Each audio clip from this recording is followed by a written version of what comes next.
Here comes the judge.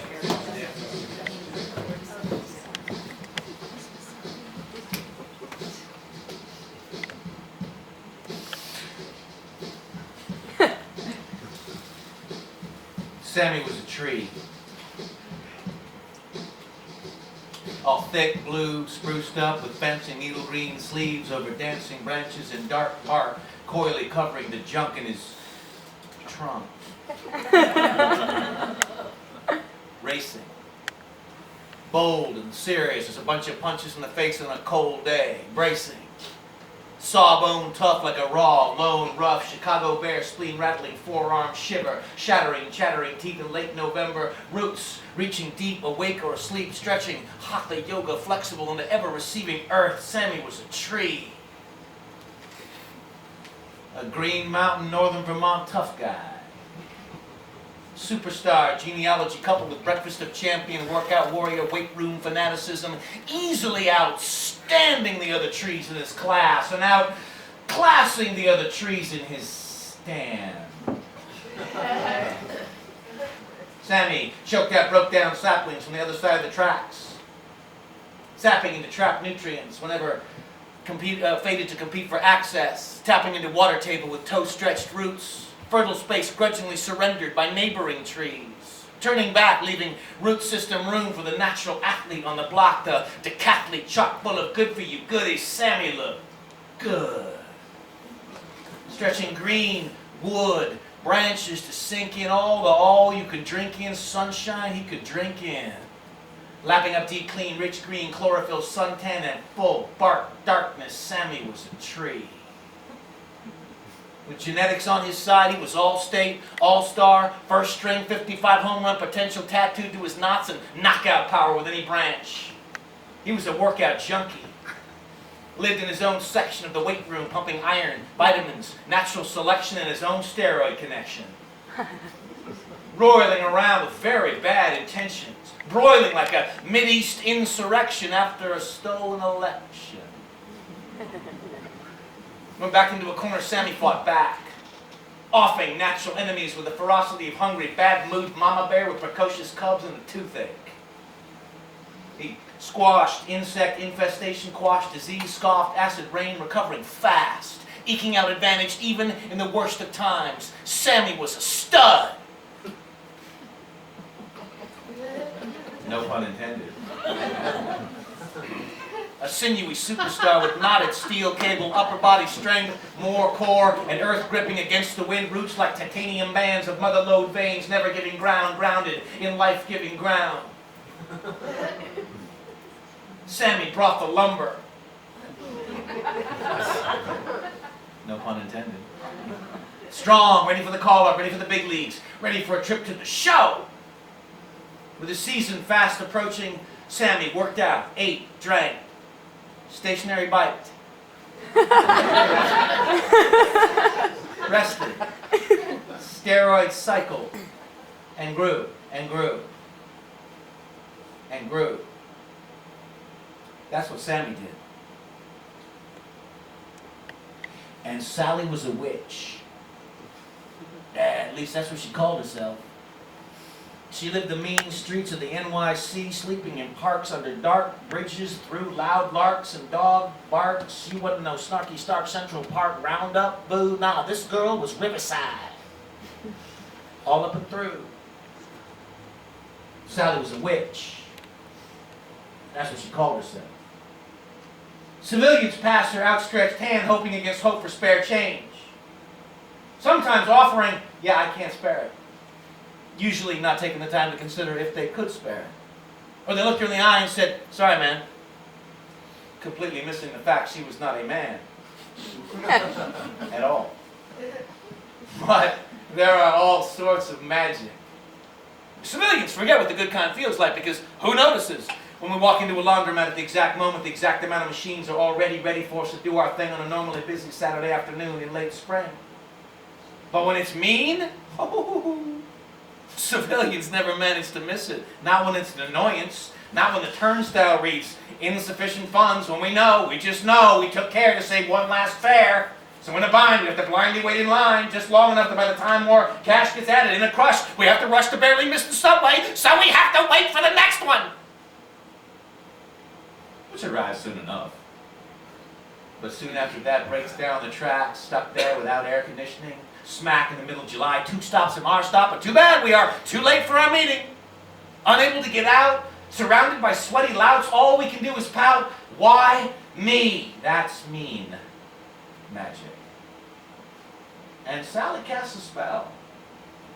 For dropping a quarter into her hand, somehow something as simple as an old kitchen faucet leak up and fixes itself. For snapping some snappy line jeering about, you want change? Get a job. That would make a nice change. Deranged, homeless lady, slob. Somehow, the new faucet with the lifetime warranty up and springs a leak. And the place from which it was purchased just went out of business. Or maybe that's just karma. Sally was a witch. Guess what she called herself? She lived in the NYC, and Sammy was a treat, about to become the man. With the season fast approaching, he classed it up, blasting into polish mode, teasing out pleasing shade, concentrating on untangled symmetry so he looked great from any angle. He wanted to be sure none of the judges could fudge style points or Jack Horner him off into a corner. Sammy planned on becoming an Upper East Side rich man's perfect wife's perfect Christmas tree, perfectly nestled in perfect window, perfectly hung with perfect matching blue and silver antique ornaments handed down from perfect generation to generation, perfectly strung with perfect popcorn and cranberries. Hold the tacky tinsel, please. Sammy had a plan. He'd have fans. He'd be the man. He would be the envy of the whole holiday season at swank holiday parties with mingling, glitterati, and holiday finery. Financial kings and all the lords of all the rings of all the New York City celebrity. It didn't hurt one little bit, he told himself. When sawed, trunk, and Sammy actually dancer, perfect, pirouetted, so as to fall more gracefully and do no real damage. He managed to stay calm when they tied him up, packed him up, stacked him up, and sent him packing. He was premium grade A, headed to the NYC, headed to the big leagues, with a big price on his head, but oh no, there must be some mistake. Take one wrong turn off bridge, Riverside Park, parking road, unload, wait just a minute, Sammy dropped off, upper west? What? Rugrats? Baby carriages? Rescue dogs? Dogs? Not Persian kittens in studded collars? Precious eating wet kitty snacks out of crystal bowl, but some Upper West Side Columbia undergraduate student neighborhood? For a pro bono lawyer? Or all the rest of it? Or kids not grown? Sammy groaned and tried to make the best of it. If he stood tall and firm and full and wide, maybe, just maybe, some East Side blue blood might catch sight riding back from opening night at the Met, and he'd still get to show off in East Side doorman buildings where partiers partied while their partners parted with 44-year-old holiday scotch, pressed into service to impress clients and clients' girlfriends, who, frankly, would have been happier with frozen cosmos. Stacked back, tucked under shelf behind smaller, less well-defined trees, Sammy sniffed and rolled his eyes. Unloaded early so some sticky-fingered rugrat eyed Sammy and smiled like Christmas. Sammy shivered. Tried to hunch low so as not to be noticed and sighed, relieved when he got shoved to the back. Pinned behind trees from all over New England. Not perfect like Sammy, but some of them looked like they could bring it with just the right lighting. Some of them stood positively regal. Not quite in my league. Sammy sniffed, but also understood. Man, these guys are wood. Sally collected cans, gum wrappers, spare change, and shards of colored glass. She added some of it to a thick Ziploc bag along with pigeon feathers, strips of aluminum foil, colorful plastic dropped by careless boys and pieces of chopped or busted toys. She eyed a close group of overpriced Christmas trees while trying to figure out how to save up for just a little fresh ground coffee and seasonal cocoa. She had time. But time, as it oh so often does, marches on. Hanukkah flies by, moon slivers down, holiday goose is cooked or ready to be cooked, and less time means Sammy leans forward on his toes, knows he's ready to get tapped and sent to the game. With the 25th fast approaching, Sammy stresses against twine, still pressing branches bound like sharpened pencil, perfect, but not ogled and appreciated like he knew would happen in full stance, just given a chance. Less time means Sammy leans, muscling past other evergreens in an attempt to get seen. Put me in, coach! I'm ready to play! It was just a few days earlier when the stands had thinned and Sammy was finally rotated forward, finally peeking out from between other, less expensive trees. He'd finally be allowed to strut his stuff, finally. Sure enough, a budget-conscious actress studied Sammy longingly. And even in spite of his pick me eagerness, she knew it wasn't in the cards, and so she went a full yard shorter. No choice but to be happy with her choice, but voiced a promise to herself that someday, maybe, she'd be able to splurge on a tree like Sammy. Just as the hot cocoa sipping salesman was about to reposition and redisplay Sammy like the new tree king, the truck pulled up. The one that trees had traveled in all the way from Vermont. Back gate open, second shipment offloaded, and Sammy once again spotted by sticky-fingered Rugrat. Too late to point out as Sammy got restacked, re-shoved to the back. Taller trees again, or smaller trees again, needing taller trees to rest again. Some taller trees reserved off to the side for big-ticket buyers, but Sammy once again shoved without ceremony to the back of the stand. The sticky-fingered Rugrat's father picked out a tree about Sammy's size and carted her off. His son, looking back at just the tiniest glimpse of the tree he really wanted, fleeced. Wait a minute! Sammy tried to cry. Unheard but by overhead Canada geese late for their date was south for the winter and not stopping for anything. Oh, he'd take anything. Anything. At this late date, he'd be happy to go home to a Jack Russell Terrier with a chew fetish. Fat cats who obsessive-compulsive have to bat at low-hanging ornaments.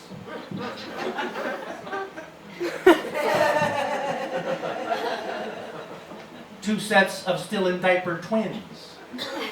Anything. Even a Christmas gone-to-visit house, empty on the biggest day of the year. When they went first to spend Christmas Eve with his family, then Christmas Day with hers, anything. But December 23rd came and went. And then Christmas Eve, last shot, last chance, last dance. When Santa sets up the whole scene, those families that put the kids to bed on the eve, run out, grab a tree, decorate, wrap presents, and make Santa magic for wide-eyed Christmas Day wonder that feels exactly like a miracle. But by 11:57, Sammy knew it was over. Nobody was coming. The salesman looked up at Sammy, surprised the tree this good-looking hadn't sold. He thought about bringing Sammy home himself, but his tree was already waiting, already decorated. So instead he looked around, checked his watch, dragged Sammy to a nearby dumpster, pulled him around behind, and dumped him there, out on his feet, alone. Sammy held his breath when he heard diesel engine fire up, truck back up to trailer, hitch secured, dismantled tree stand stacked and back. The truck took off, trailing the trailer behind, heading back to Vermont at Christmas, waiting at home. Sammy finally exhaled. He lay there, evidence of a crime, illegally dumped, alone and cold. Christmas lesson offered. Something about humility, but Sammy didn't know how this lesson would ever find a toehold. He was done for, looted, out on his roots, booted, beaten to a pulp, For the first time aware, he was already drying in crisp night air. Nothing left but to wait for the wood chipper. His heart splintered, stared at nothing, eyes wide shut, all alone, wishing anyone at all, would have taken him home.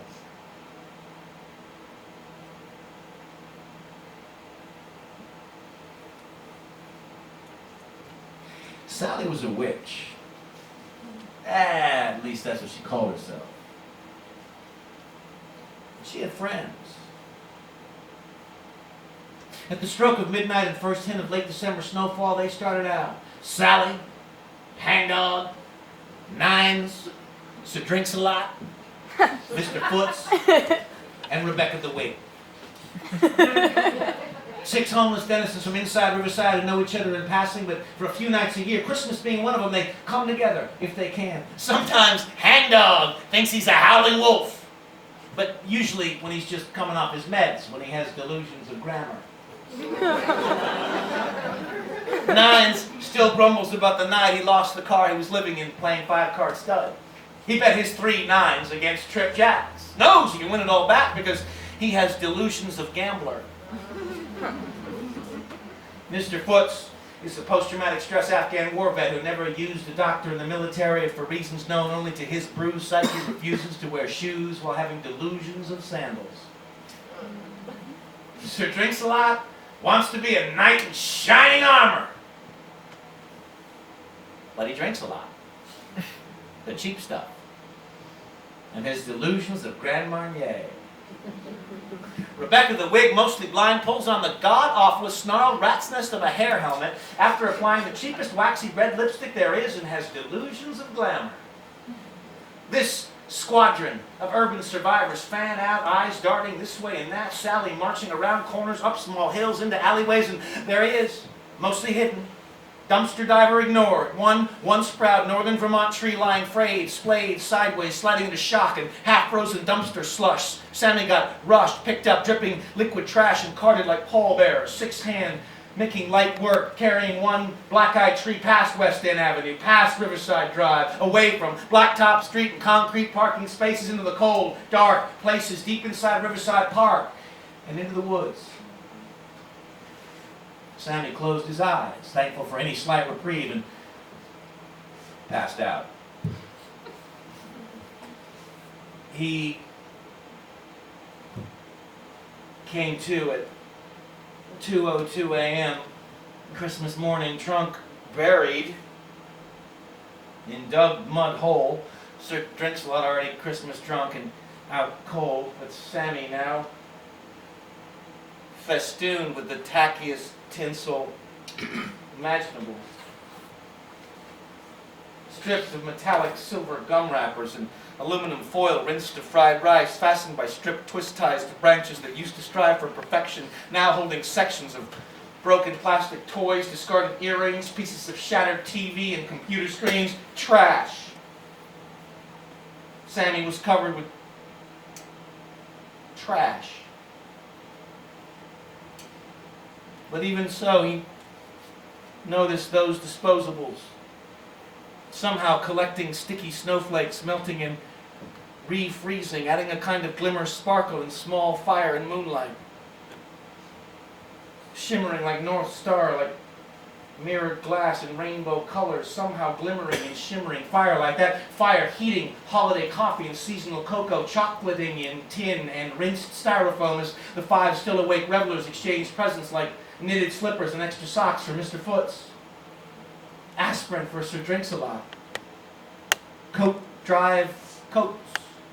A found right-hand mitten and left-hand glove.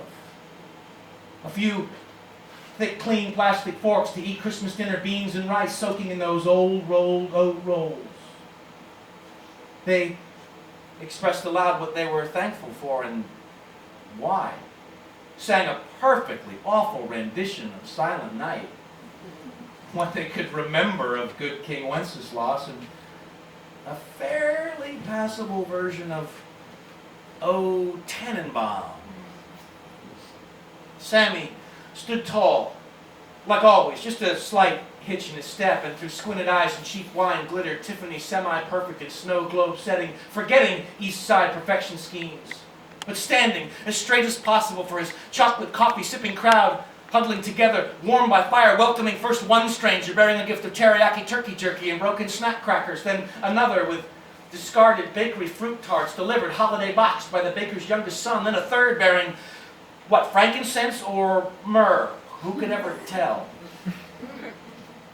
They all looked at Sammy while retelling favorite stories of favorite holidays and decorated trees from younger days. Sammy, tiptoe stretched, inspiring as best he could another entire story, memory jogged by icy glimmer chips of broken glass pressed together, star-shaped, catching eyes while twinkles leapt from eye to eye and beads of sap, sticky and clear in crisp night air, glowed on trunk and branches. Sammy poured out everything he had, doing everything he could to make this particular Christmas day the best that he could make it. Hours passed. Sally tending the tiny campfire hidden from too clear views so as not to attract unwanted attention from some round-up crew, but Clue lighting the way just in case. Just visible enough to attract other homeless wanderers disinterested in city shelters on this night, searching for like-minded strangers, making magic out of nothing besides each other. When a police cruiser cruised too close, catching glimpses of campfire flicker, hangdog, and Mr. Foot's quick slip deeper into Riverside woods, the cops drove off, determined not to hassle anybody, but Sally, refusing to tempt fate, covered the fire with fresh snow, steaming Sammy's nose with a hint of rosewood off old but still warm coals. Sally smiled, silently thanking Sammy. Sammy thanked her back with easy, rustling branches, even though no one else could pick up even the hint of a breeze. She grabbed the quickly cooling coffee pod and emptied its remaining drops around the base of her new favorite tree. Still warm coffee brew, soaked in dug mud hole, holding Sammy upright like no stand can. He even shed a sappy tear. Clear he had done everything he could to make this day better for his having been there, which is all anybody can ask out of any day, or year, or life. But Sammy reflected, despondent, dejected. It had taken too long to learn that song. Troubled to have wasted time decrying his fate when he took every advantage for granted. Flexing for respect, but shunning friendship while running from love. Too ego-selfish to realize it until slapped by fate. Almost too late to change, but is change enough? What lesson learned, even when earned by hard knocks, if Sammy was dying? And dying, he was. He knew he was. If only... yeah. If only. If only he had won even one ego battle when he was young. Overcome enough to understand a little Zen tree existence. Now, with no more resistance, what good is a lesson from fate if it arrives too late? He started to feel like Sammy was starting to feel sorry for himself, so he checked that. Aware how bad that particular wrecking ball could wreck all the things that had already happened to him to bring him to where he was. If this kiss was too late, well, too bad. He'd be glad to go out this way rather than the way he was playing it as recently as yesterday. He watched Rebecca the Wig save a holiday fruit tart for Sir Drinks-a-Lot, while the guy who brought the turkey jerky shared his own blanket for nines to catch just a little more warmth. Just like still warm coffee brew still warmed Sammy's sawed foundation. Sammy considered that. Warm? Was he feeling something? Something warm? He hadn't remembered feeling anything in that cut since saw trunk, but now still warm coffee soak, still warm Sammy's sawed foundation, soaking choked dried bark and aged rings, beginning to bring in what? Tingling phantom limb syndrome timber.